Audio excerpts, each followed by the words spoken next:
Today, I want to talk to you about planning realistically.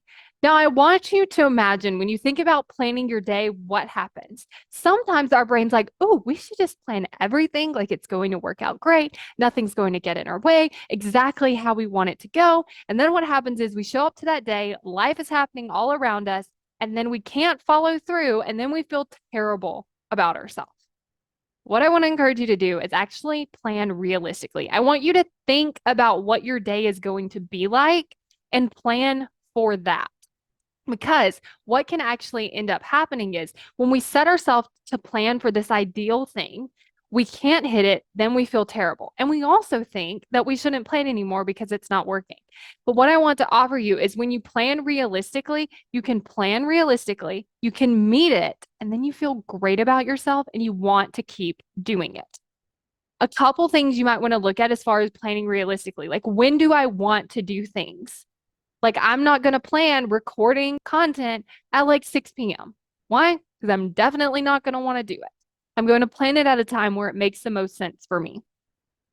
The second thing you want to look out for is what are things that come up and what are things that often come up that we can plan for. So maybe we don't know exactly when these things are going to happen, when someone's going to call you, or maybe your kids need you, or things take longer than you thought they would. Like whatever things you think of that can like routinely come up that could take you off your plan, I want you to just plan for those things to happen. And that could just look simply as like, okay, I'm not going to plan these 2 hours because something might come up.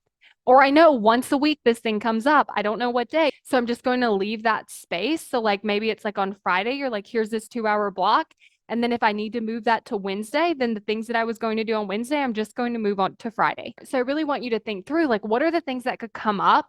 And also, when will I want to do them? When will I be more likely to feel like doing the thing? And also, I want to encourage you to not plan the whole thing.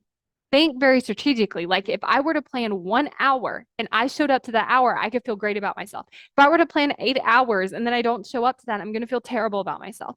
I want you to work through like how can you set yourself up for success with your calendar and planning your time? Because when you're in this state of success, you want to keep going. And if you want to build more of that state of success, if you want to create commitment so that you can keep going after your goals, then go to createcommitment.com to sign up for the waitlist for my course, How to Create Commitment.